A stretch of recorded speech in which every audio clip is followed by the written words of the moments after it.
Hello and welcome to this video tutorial where we cover optimizing your Instagram photo to increase viewership. In this module, we're going to learn two main things, which are the technique of taking beautiful photos of an object or person and how to edit your Instagram photos with a photo editor app. Instagram is an online mobile photo sharing site where users can take pictures and share them either publicly or privately on the app. In April 2012, Facebook acquired Instagram for $1 billion US. Instagram then grew by 23% as a result. There are as many as 500 million active users every month as of June 2016, and it's not going to stop there. This would indicate that Instagram is here to stay for the long haul.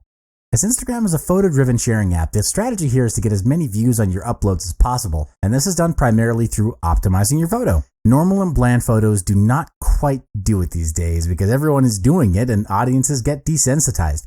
A normal bland photo could easily be ignored and overlooked just by scrolling through. Photos need to be taken creatively and have visual pop to cut through the noise created by other photos. This is achieved through photo optimization. So first, let's cover taking product photos. The most important part is to understand that photos are used to communicate your idea and your message, be it your brand message or your campaign message. For example, if your brand identity or the business that you're in represents fun, progress, and youthfulness, then you could consider posting photos of the beach, road trips, parties, and the like. Similar if your brand has the elements of authority, leadership, and poise. You should consider uploading photos of people in suits and ties, gala parties, wine, and other similar associations. The point is, you need to be sure of the three keywords that represent your brand or business to have these strategies and tactics work best for you. Now back to optimizing your photo. The first thing you need to take note of is the background. Find a nice and clean background for your product. Less is more. The purpose of having a background is to make your product stand out and grab the attention of your audience.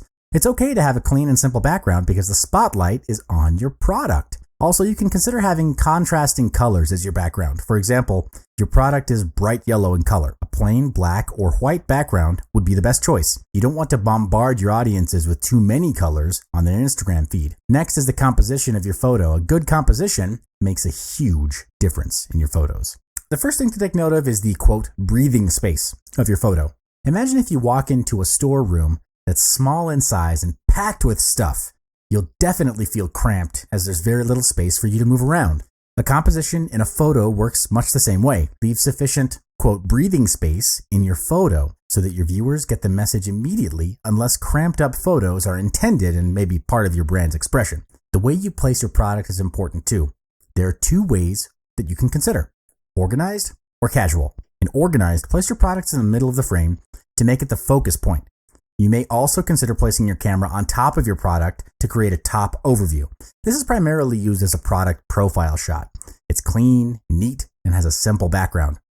In casual, it's an extension of organized, where you place the product in its natural setting and how it's intended to be used. For example, a product like a bed sheet is taken in a room, set up just like how it's supposed to be used. The tricky part is you don't want to overdo it and make it look messy.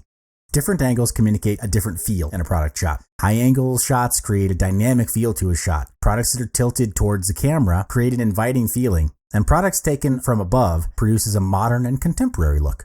As a general rule of thumb, you can always use the, quote, rule of thirds for your photo composition. The rule of thirds is a technique derived from the use of early grid systems in composition. It divides a medium into three parts both vertically and horizontally, creating an invisible grid of 9 rectangles and 4 intersections.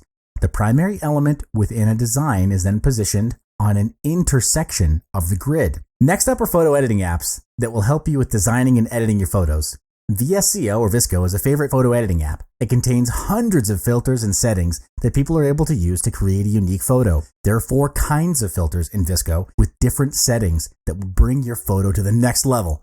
First up is the analog filter named A4 in Visco. This filter turns the color of your photo into a brown-like warm tone, giving it a vintage feel. Next is the mood filter called M3.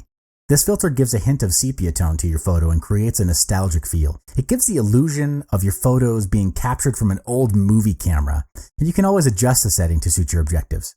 If you're moving more towards a black or dark tone, this street etiquette filter, it pretty well does the job. It's called SE3 in Visco, and it changes the photo into a darker shade, giving an intense feeling to your photo. The last filter that I'm going to introduce is called G3. It's a portrait filter. This filter gives a sunny, warm tone to your photo, and it's very suitable for outdoor photo shoots.